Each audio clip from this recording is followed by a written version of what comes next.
Baiklah, Assalamualaikum warahmatullahi wabarakatuh. Perkenalkan, nama saya Muhammad Aldi Ramadan, NIM 2120222180. Di sini saya akan mempresentasikan presentasi dari MK Kewarganegaraan yang berjudul Identitas Nasional, Integrasi Nasional, dan Demokrasi di Indonesia. Oke, pendahuluan. Indonesia adalah negara kepulauan yang memiliki keberagaman suku, agama, ras, bahasa, dan budaya. Keragaman ini menjadi kekayaan bangsa sekaligus tantangan dalam menjaga persatuan. Identitas nasional berperan penting sebagai pemersatu, sementara integritas nasional menjadi kunci stabilitas negara.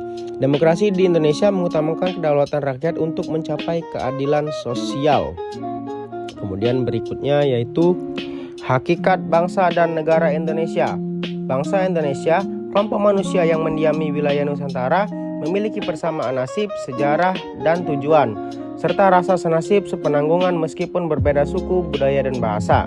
Kemudian negara Indonesia, organisasi kekuasaan yang dimiliki adalah yang pertama, wilayah yang diakui secara internasional, penduduk sebagai warga negara, pemerintah yang berdaulat untuk mengatur kehidupan bersama, pengakuan dari negara lain sebagai negara merdeka dan berdaulat penuh. Kemudian pengertian identitas nasional. Identitas nasional adalah ciri khas suatu bangsa yang membedakannya dengan bangsa lain. Contohnya yaitu Pancasila sebagai dasar negara, bahasa Indonesia sebagai bahasa persatuan, bendera merah putih, lagu kebangsaan Indonesia Raya, semboyan Bhinneka Tunggal Ika, dan yang terakhir budaya dan adat istiadat bangsa Indonesia. Kemudian fungsi identitas nasional. Yang pertama, pembeda bangsa Indonesia dengan bangsa lain. Yang kedua, pemersatu masyarakat di tengah keberagaman suku, agama, ras, dan budaya. Ketiga, landasan menghadapi tantangan global, misalnya pengaruh budaya asing yang dapat melemahkan nasionalisme. Keempat, menumbuhkan rasa bangga dan cinta tanah air dalam diri warga negara. Berikutnya, sumber integrasi nasional. Sumber historis berasal dari perjuangan bersama melawan penjajah. Contohnya Sumpah Pemuda tahun 1928 yang menegaskan suatu tanah air, bangsa dan bahasa Indonesia, serta proklamasi kemerdekaan 17 Agustus 1945. Kedua, sumber sosiologis, yaitu keberagaman masyarakat Indonesia membutuhkan integrasi agar tercipta keselarasan dalam kehidupan multikultural. Kemudian terakhir, sumber politik. Sistem pemerintahan Indonesia mengakui kedaulatan rakyat dan berupaya membangun kesatuan melalui kebijakan nasional.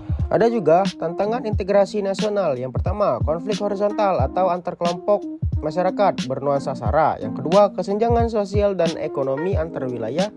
Yang ketiga, radikalisme dan separatisme yang mengancam persatuan. Yang keempat, kurangnya wawasan kebangsaan di kalangan generasi muda. Dan yang kelima, pengaruh globalisasi yang mengikis nilai-nilai nasionalisme. Oke, pengertian masyarakat, penduduk, warga negara, rakyat, dan bangsa.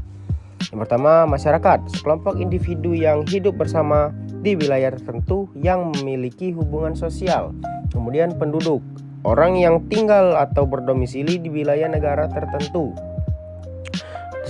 Ada juga warga negara, penduduk yang secara hukum diakui sebagai anggota resmi negara dengan hak dan kewajiban yang penuh. Dan selanjutnya rakyat, semua orang yang berada di wilayah negara termasuk warga negara maupun orang asing. Dan yang terakhir bangsa, sekelompok manusia dengan persamaan nasib, sejarah, cita-cita, dan memiliki identitas nasional bersama. Ada juga hak warga negara dalam Undang-Undang Dasar 1945 yang terdapat dalam pasal 27-34 Undang-Undang Dasar 1945. Yang pertama, hak atas pekerjaan dan penghidupan yang layak. Kedua, hak memperoleh pendidikan. Yang ketiga, hak kebebasan berpendapat, berkumpul, dan berserikat. Keempat, hak membela negara. Dan yang terakhir, hak memperoleh keadilan dan perlindungan tanpa diskriminasi. Ada juga kewajiban warga negara dalam Undang-Undang Dasar 1945. Yang pertama, menjunjung hukum dan pemerintah dalam pasal 27 ayat 1. Yang kedua, membela negara dalam pasal 30.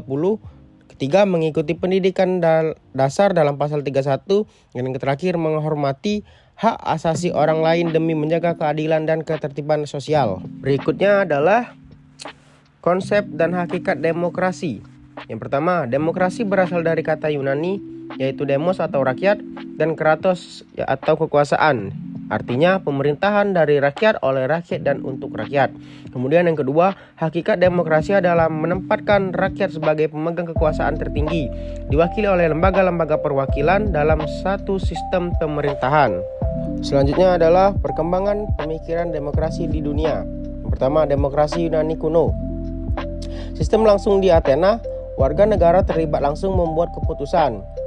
Dan kedua, demokrasi liberal berkembang di Eropa pada abad ke-17 sampai 18, menekankan kebebasan individu dan perlindungan hak asasi. Kemudian yang terakhir, demokrasi modern menggabungkan kebebasan dengan keadilan sosial dan penghormatan terhadap hak asasi manusia. Oke, yang terakhir adalah penerapan pendidikan demokrasi. Yang pertama, mengajarkan kebebasan berpendapat secara bertanggung jawab. Yang kedua, membiasakan musyawarah mufakat dalam pengambilan keputusan di sekolah dan masyarakat. Yang ketiga, menumbuhkan sikap toleransi dan menghargai perbedaan. Dan yang keempat, melatih kepemimpinan yang demokrasi dan beretika. Oke, terima kasih. Mungkin itu saja tugas presentasi yang bisa dapat saya sampaikan. Lebih kurangnya mohon maaf. Apabila ada salah kata, saya meminta maaf. Saya akhiri, wabillahi taufiq wal hidayah. Wassalamualaikum warahmatullahi wabarakatuh.